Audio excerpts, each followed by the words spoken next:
In the name of God, the King and owner of dominion. A man from Baghdad comes to Raqqa with thousands of Syrian countrymen and declared it a caliphate. It is a place that some of the most oppressed people of the world would have migrated to. If given the opportunity, the refugee on the boats crossing the Mediterranean Sea would absolutely find safety in this new caliphate. There were thousands of men of Syrian blood who came to Raqqa with a black flag and started development projects to give themselves water, bread, transportation projects, a home to live in, public utilities like electricity.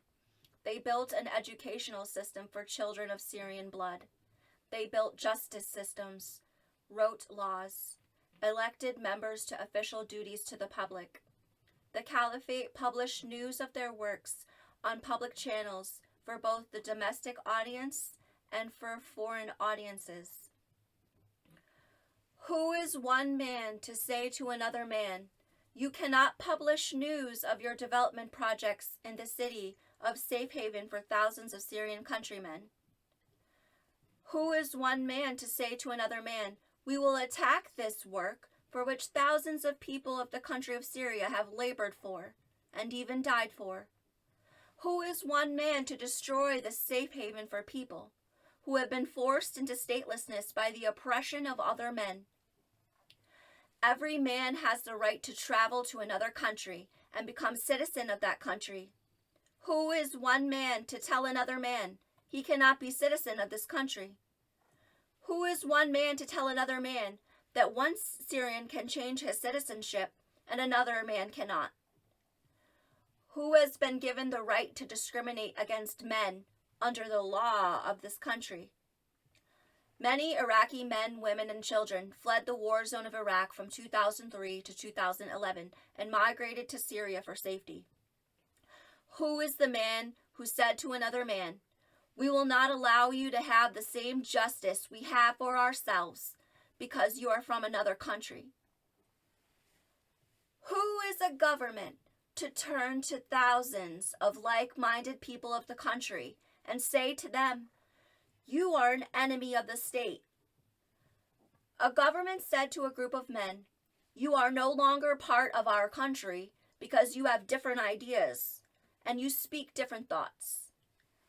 A government said to a city in the land, "Your city council will answer to me, and if you disobey my commands, I will send a security force to attack you and restrain you." Who is a government to tell a group of men, "You cannot have a security force for yourselves"? Who is a government to say, "We will have men patrol your streets and threaten your family because of your religion, and your financial status here makes you helpless to protect yourself from our exploits"?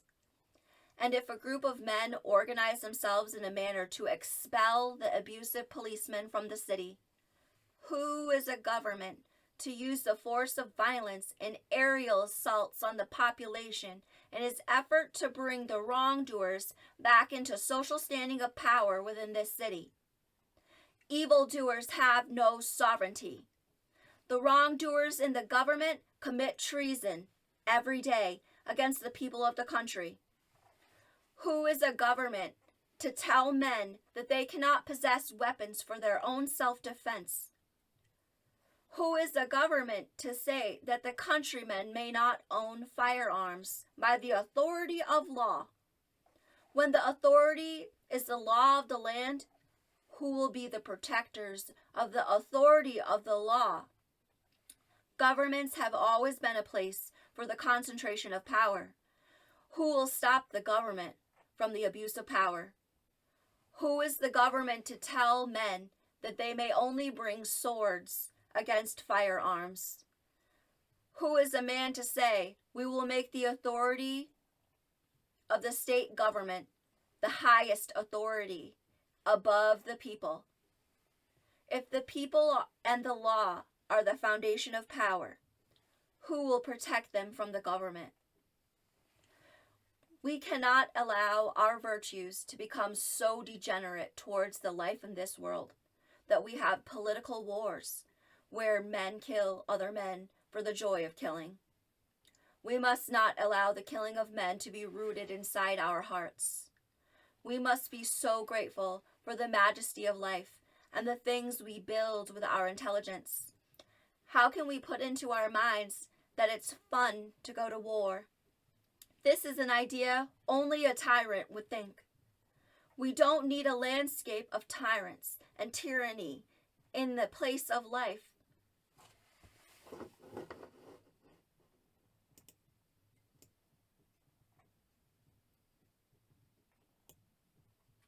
Tens of thousands of civilians are being held as prisoners of war in the Al-Hol camp, and they should be let free immediately. It is their right by the virtue of humanity. We cannot allow the Americans to say that religion is a thing of danger and persecute us based on religion.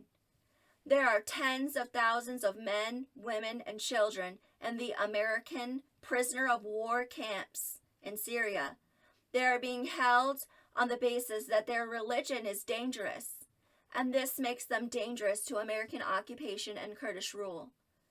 These men, women, and children are not combatants, and all soldiers have the right to surrender, at which time they become non-combatants. There was a black flag in the hands of Syrian men on Syrian lands, and men were killed because of it. 70 years ago, it was a Jewish star on the chest or shoulder of German and Polish men. Men have been killed because of religion, and this is against every virtue of Abrahamic religions and of universal human values. The system of thoughts does not represent a criminal act. We do not persecute the beliefs of men because it destroys the peace in the land. Does Al Jazeera news agency think our children don't understand that there's foreign powers in the land of Syria and that men here are being controlled by depriving them of the resources of life? The control of the system of money is a foreign power. The money is compared to the money of distant lands, and we are devalued and dehumanized by this system. Why is a system of money from a foreign power stopping me from being able to buy food from the soil of my own country? It is a characteristic of perversion that causes a man to tell another man that they should not earn enough money to match the expenses of his own garden. Who is a man to withhold the food needed for daily life from another man? Who is a man to stand together with other men who withhold food sources from many cities in the land, causing the people of the cities to be hungry every day? One bully came to the meeting and said that his anger is a greater priority than the hunger of millions of people in Syria. Who is the man who stands together with the bully at the border crossing and stops trucks from entering with life-preserving and life-saving food and supplies? Who are the men who stand together with bullies, using the force of military to deprive the people of a country for political reasons?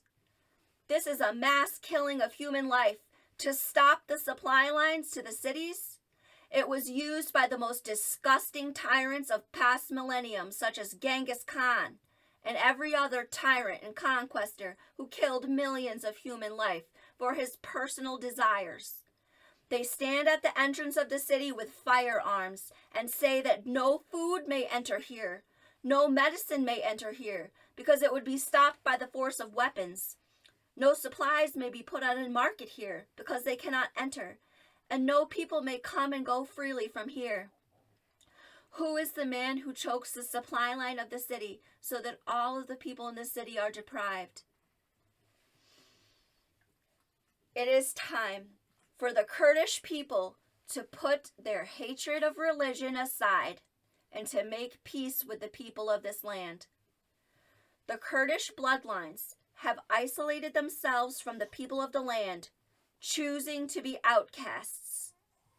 Next, they take the wealth of the country for themselves, and they declare their own countrymen to be hostile forces. Who is a Kurdish man to tell his countryfolk that he cannot share in the wealth of national resources? We know universal laws of mankind give justice and equal measure for all men. We must have the Kurdish people share the supplies, which they have withheld from the people of the country. The wealth of the oil in Al Omar oil field in Deir ez-Zor. In the near future, we will uncover the foreign powers whose hands have perpetuated the international wars throughout the world are 100% the hands of the state-owned oil monopolies. All of the state-owned oil monopolies are in a power struggle against each other, and they are happy to disservice the people of their own countries to gain more power of the nation from the national resources. They are power-hungry men, and they have no respect for human life. The oil is a resource which belongs equally to all the people of the country. The revenues must be distributed equally to all of the governance of the land. We must stop the oil tyrants from controlling our governments, and we will do it with the power of the people of our country. The people of this country are bigger than any tyrant when they stand together. Allahu Akbar.